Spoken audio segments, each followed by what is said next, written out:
Welcome. In this video, we're going to look at some properties of the equilibrium constant, and these are somewhat analogous to what we looked at with Hess's law and properties of delta H. So like with Hess's law, we saw that if you double the reaction, you double the delta H value. If you reversed it, you reverse the sign. There's some analogous rules here with the equilibrium constant, but they're not exactly the same. So it's covered in the textbook on pages 656, 657. You can see some examples there. But here's a summary of the rules. When a reaction is reversed, K is inverted. When the coefficients are multiplied by a factor of C, K is raised to the power of C. And when reactions are added together, the K of the resulting overall reaction is the product of the Ks for the reactions that were summed. So you can see it's somewhat similar to Hess's law, but there's some differences here. So like in Hess's law, when we added reactions together, we added their delta H values. But with K equilibrium constants, when we add reactions together, we multiply their K values. So there's some differences we want to look into. And here's another summary of these rules here. And we're going to go through some examples so we can see what this means when we are talking about this. What does it mean that we take the inverse? All right, so some examples. We have this reaction right here where we know the K value of this reaction. And we want to use the K value of this reaction to determine the K values of these two related reactions below. And to see how this relationship works, it might help to actually write out the K expression. So the K expression for this reaction would be its products over reactants, and coefficients become exponents. Leave out any solids or liquids. We don't have any solids or liquids here. So that's the Kp expression that we know. Let's look down here at this reaction.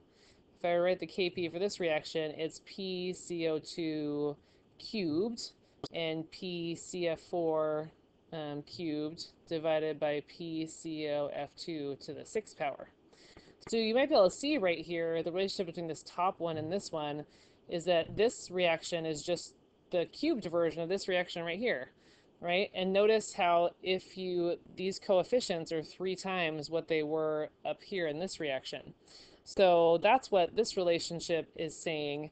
If you change the coefficients, it will change the exponents.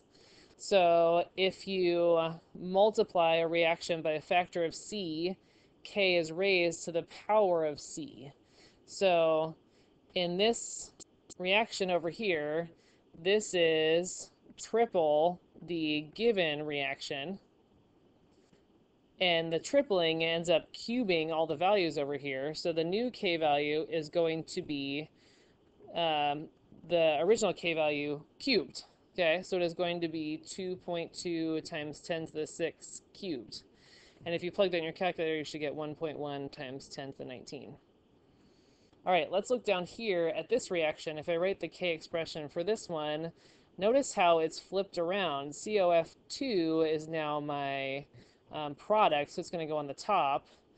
And they've got CO2 and CF4. So some things that we notice about it is we reverse the reaction, and that is going to result in us inverting the K value. So notice how these got like flipped over, right? If I take this reaction and flip it over, I kind of get down here. But we also multiplied everything by, I multiplied all the coefficients by 2. So you're going to square your K expression. So these values are all squared compared to this one up here. So if we go back to our rules here, when you reverse the reaction, you invert your K value. So, you know, what was products over reactants? You like flip it around, okay? And when you multiply the coefficients by some number C, you raise K to that same value of C.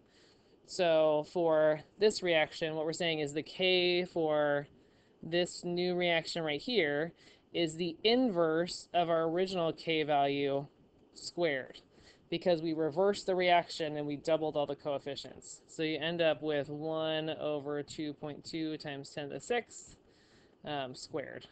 And if you plug that in your calculator, you should get a small number, 2.1 times 10 to the negative 13 in this case.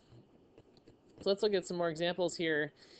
Here is one where we can apply that third rule. So what happens when you add together reactions? So here is where this might kind of remind you of Hess's law. So you want to figure out a way to add these two reactions together to get this reaction up here.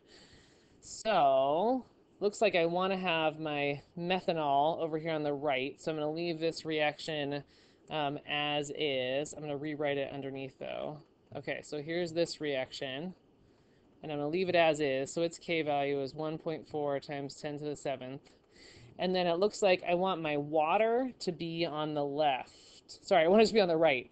And currently it's on the left in this equation. So that means I want to invert this equation. So when I flip it around, CO2 plus H2 makes CO plus H2O.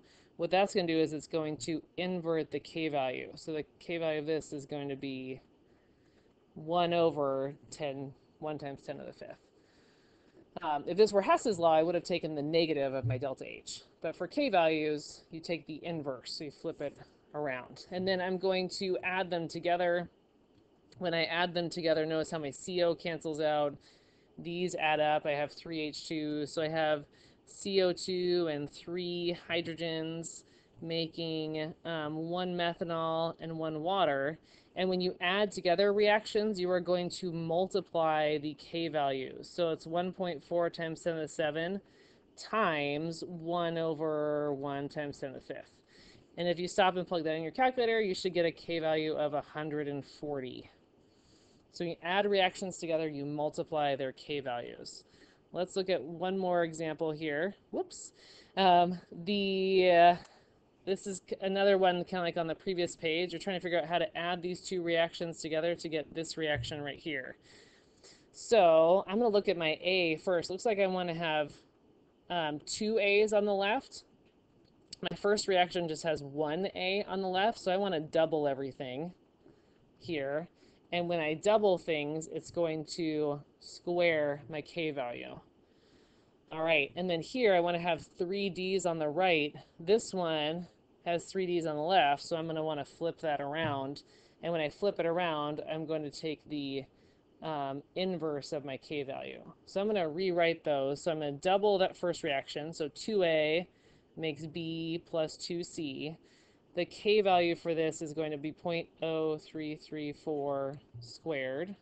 And then my second one I'm going to invert. So I'm going to flip it around. And when I reverse my reaction, I'm going to take the inverse of my K value. Okay, and then I'm going to add them together, and hopefully I will get the reaction I've been looking for. So notice how my 2 C's cancel out, my B's cancel out. What I'm left with is 2A making 3D, and my K value. To find the K value of the new reaction, when you add together reactions, you multiply their K values. So you end up with 0.0334 squared times 1 over 2.35. When you do that, plug it in your calculator, you should get 0.00475. All right, so those are our 3 rules, which you can apply here. Here's another summary of it. So if you reverse a reaction, you take the inverse of the K value. If you multiply the reaction by some number n, you raise the K value to the power of n. And when you add together 2 reactions, you multiply their K values to get the K of the new reaction. All right, thanks for listening.